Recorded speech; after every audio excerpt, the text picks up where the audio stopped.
Bonsoir Patrice. Bonsoir.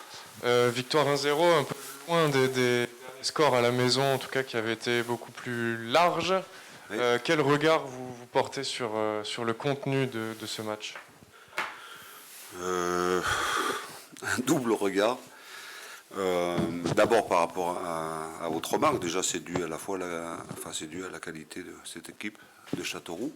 Alors après je sais bien, on avait évoqué ensemble la présentation des matchs. Voilà, une équipe sur le podium contre l'équipe qui est dernière et tout ça, donc ça semble facile, mais il n'y a pas de match facile. Bon après ceci dit, on a eu beaucoup de mal en première mi-temps. On savait que depuis que Marco Simone était l'entraîneur, cette équipe repartait de derrière avec un schéma très spécifique. Et on avait mis en place des choses, c'est pour ça qu'on a joué à 3 attaquants. On a reconduit le système qu'on avait mis en place contre Nancy. Et manifestement, on a été, même si au niveau du pressing, on a fait à peu près ce qu'on souhaitait, mais on était en grosse difficulté au milieu. Donc c'est pour ça qu'on a rectifié à la mi-temps. Donc je dirais que sur la première mi-temps, elle a été très très très moyenne. Le ballon nous brûlait un petit peu les pieds et bon voilà, il fallait changer à la mi-temps parce que ça aurait été continuer comme ça, je pense qu'on ne serait pas allé au bout. Après, le regard de la deuxième mi-temps est beaucoup plus intéressant parce que je trouve que là, on a récupéré des ballons en pressant de nouveau, mais on avait aussi un milieu qui était un peu plus sécurisé, avec Manu Sentinelle, le petit Mamadi qui est rentré. Donc on a rejoué dans nos schémas traditionnels. Et on s'est procuré pas mal de situations, mais surtout on a été capable de plus garder le ballon et de poser des problèmes à l'adversaire, ce qu'on n'a pratiquement pas fait en première mi-temps, ou qu'à de trop rares occasions.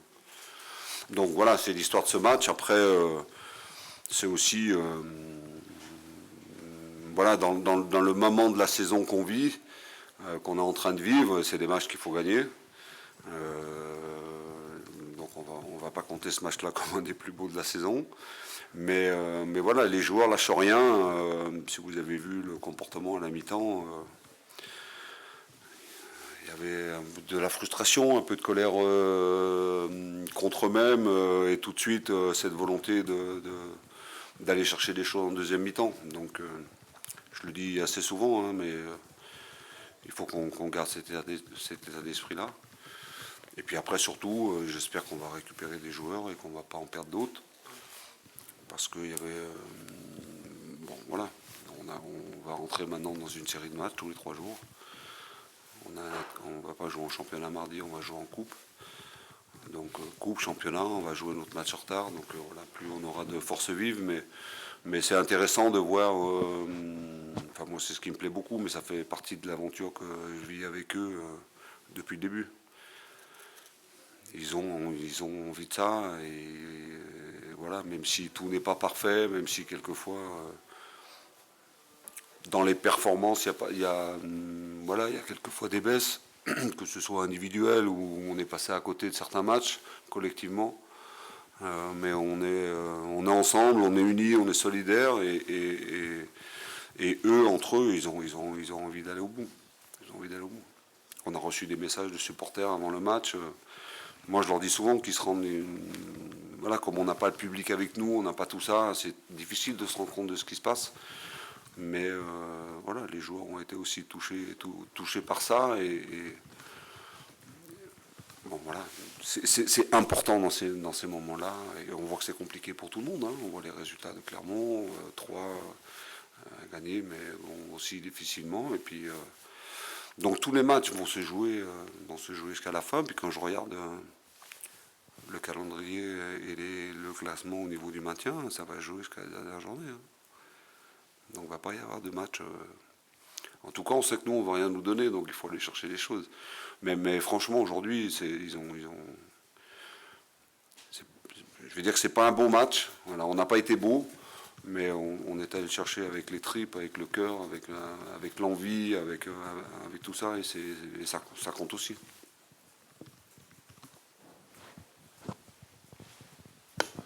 Justement, vous parliez du soutien des supporters. Après le but, il y a eu le mini feu d'artifice. Comment vous avez vécu ce moment? J'ai pas eu le temps de le regarder, mais ça a fait beaucoup de bruit. J'étais un peu surpris.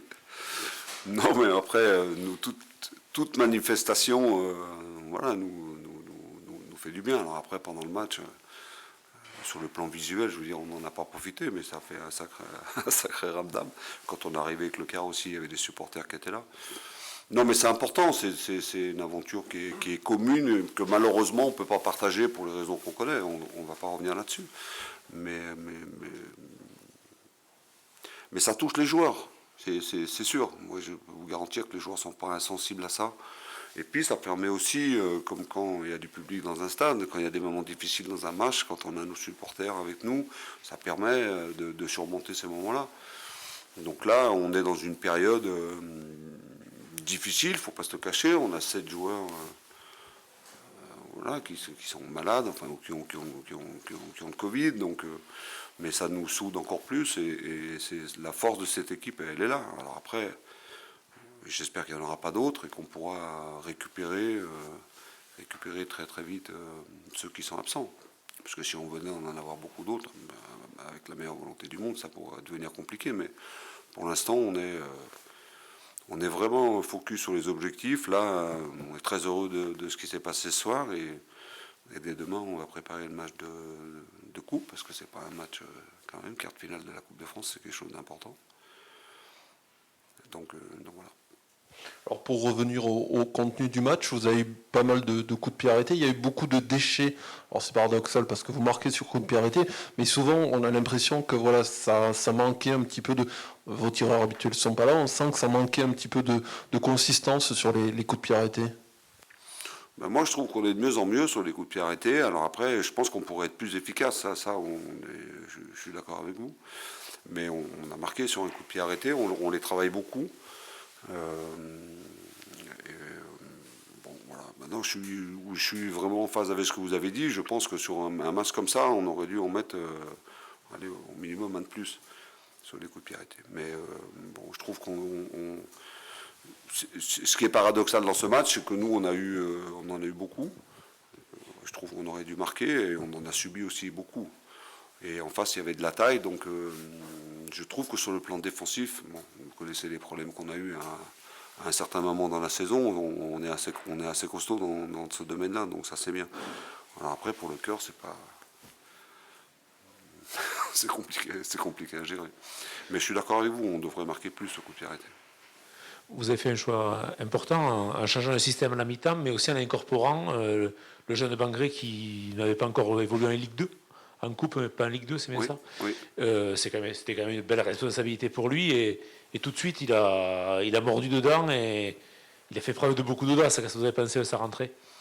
Oui, mais c'est un garçon qui a de la qualité. Il a joué avec nous en coupe, et puis la semaine à l'entraînement, on voit bien quand il évolue avec les pros, il n'est pas, comment je veux dire, il n'est pas ému.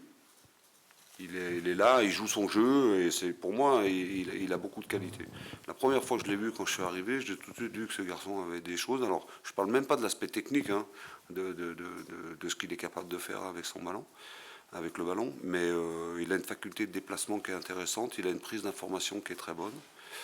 Et voilà, donc après, ce qu'on peut voir comme ça, c'est qu'il manque peut-être encore aujourd'hui un peu de puissance. Mais par contre, quand il a le ballon dans les pieds, il va vers l'avant, il est capable de faire des passes entre deux. Il aurait pu marquer un but sur une belle frappe et puis même sur une autre situation où le ballon lui revient. Non, moi je suis très content pour lui. Et puis s'il est là, c'est parce qu'il le mérite. Donc voilà.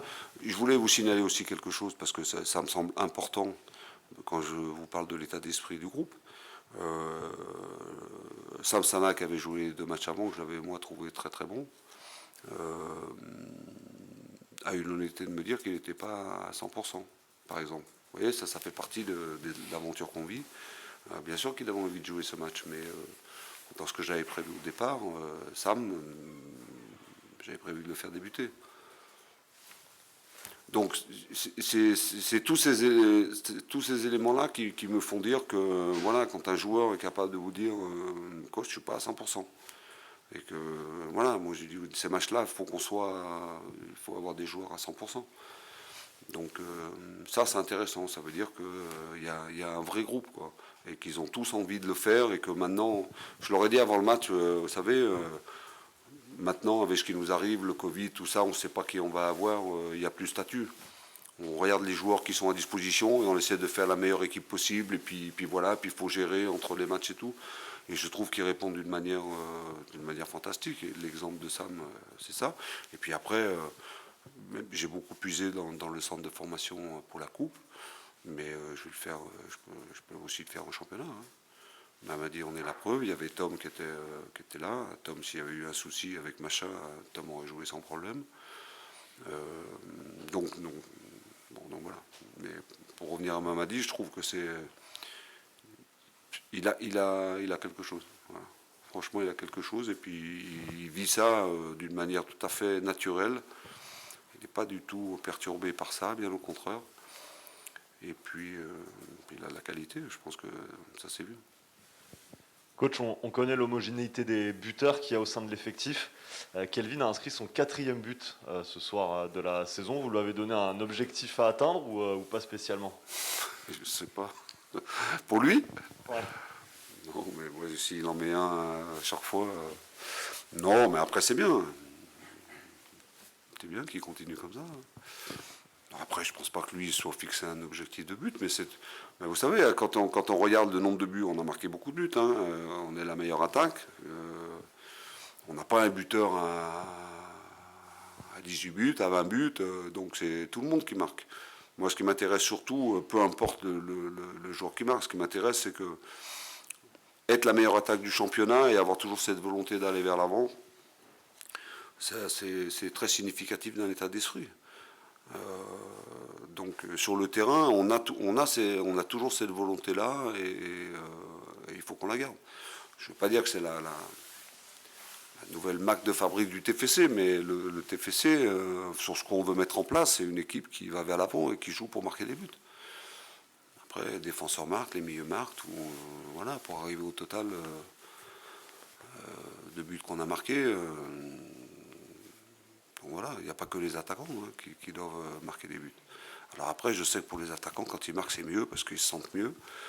Aujourd'hui, ils ont eu des situations pour marquer. Mais bon voilà, si on gagne tous les matchs 1-0, c'est pas un attaquant qui marque, ça va m'aller. Hein. Et je pense à vous aussi. Hein. Justement, pour la Coupe, vous allez procéder comme jusqu'à présent, c'est-à-dire en faisant... pour la Coupe de France, vous allez procéder jusqu'à présent, parce que comme vous dites, c'est un quart de finale, c'est pas anodin, le TFC, on est bien placé pour le savoir, on ne dispute pas tous les ans.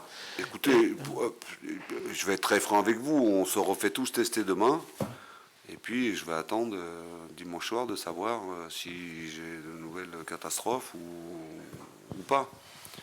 Donc voilà, mais l'idée c'est de mettre des joueurs le plus frais possible. J'espère récupérer des joueurs en espérant qu'ils soient en état de jouer.